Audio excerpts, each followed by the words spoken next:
బట్టల సోపు పైన కొంచెం హార్పిక్ను వేసి చూడండి ఎంత ఉపయోగం ఉందో అని మీరే అంటారు. కష్టపడాల్సిన అవసరం లేదు. Hi hello friends, welcome back to our channel. నేను ఈరోజు వీడియోలో అందరికీ యూజ్ అయ్యే కొన్ని టిప్స్ అయితే షేర్ చేస్తున్నాను. ప్లీజ్ ఈ వీడియోని స్కిప్ చేయకుండా లాస్ట్ వరకు చూడండి. ఆ టిప్స్ ఏమో అని చూద్దాము. టిప్ నెంబర్ 1, నిమ్మకాయలు ఎక్కువగా ఉన్నాయి.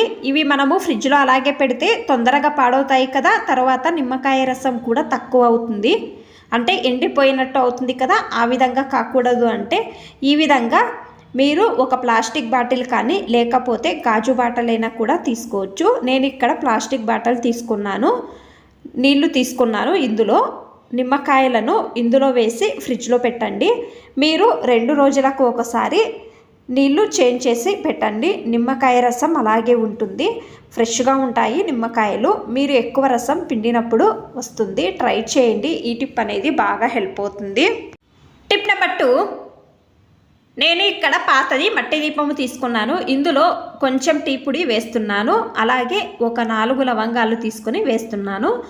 కొంచెం నెయ్యి వేస్తున్నాను.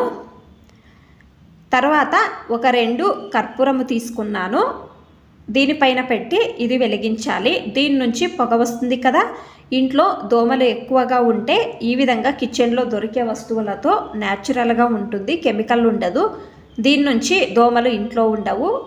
ట్రై చేయండి. ఈ టిప్ అనేది బాగా హెల్ప్ అవుతుంది. టిప్ నెంబర్ 3, మనము టెంకాయను యూజ్ చేస్తాం కదా. వెనకాల ఉన్న నారుని ఏం చేస్తాము, పడేస్తాం కదా. మీరు నారును తీసుకొని సేము నేను వీడియోలో చూపించే విధంగా సపరేట్ చేసుకోవాలి. తర్వాత ఒక కడ్డీ తీసుకొని దారముతో ఈ విధంగా కట్టుకోవాలి. మీరు ఏ కలర్ అయినా దారమైనా కూడా తీసుకోవచ్చు. నేను వీడియోలో చూపించే విధంగా ఈ విధంగా కట్టుకోవాలి. తర్వాత గంటు వేసుకోండి. కత్తెరతో ఈ విధంగా నీట్గా కట్ చేసుకోవాలి ఈక్వల్గా. ఇది బ్రష్ రెడీ అయ్యింది. ఇది మీరు ఆయిల్ అప్లై చేయడానికి, దోశ పైన, చపాతీకి యూజ్ చేయవచ్చు. లేకపోతే పూజ గదిలో ఈ విధంగా క్లీన్ చేసుకోవచ్చు. ట్రై చేయండి. ఈ టిప్ అనేది బాగా హెల్ప్ అవుతుంది. టిప్ నెంబర్ 4, నేను ఇక్కడ బట్టల సోపు తీసుకున్నాను.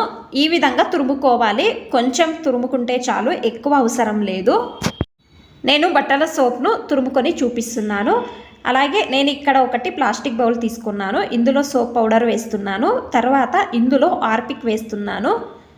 వేసుకున్న తర్వాత కొద్దిగా వాటర్ వేసుకోవాలి. ఇది అంతా కూడా బాగా మిక్స్ చేసుకోవాలి. ఇది ఒక మంచి క్లీనింగ్ లిక్విడ్ అనేది రెడీ అయ్యింది.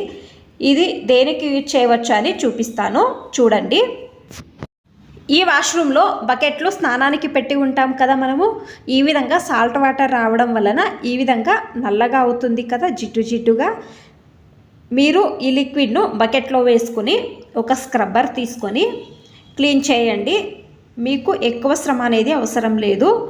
మీకు ఏమైనా ఇన్ఫెక్షన్ అవుతుంది అంటే మీరు చేతులకు గ్లౌజ్ వేసుకోండి. నేను వీడియోలో చూపిస్తున్నాను కదా, ఈ విధంగా స్క్రబ్బర్ తీసుకొని రుద్దితే బాగా నీట్గా క్లీన్ అవుతుంది. నేను మీకు ఇప్పుడు బకెట్ వాష్ చేసుకొని చూపిస్తాను. ఫస్ట్ ఏ విధంగా ఉందో, ఇప్పుడు ఏ విధంగా క్లీన్ అయ్యిందో కదా, మీరే చూస్తున్నారు కదా. మీరు కూడా ఒకసారి ట్రై చేయండి. ఈ టిప్ అనేది బాగా హెల్ప్ అవుతుంది. మీకు అన్ని టిప్స్ ఇష్టమైతే ప్లీజ్ ఒక లైక్ చేయండి. ఇంకా ఎక్కువ మంది నా ఛానల్ని సబ్స్క్రైబ్ చేసుకోకుండా చూస్తున్నారు, ప్లీజ్ సబ్స్క్రైబ్ చేసుకోండి. Thanks for watching. ధన్యవాదాలు.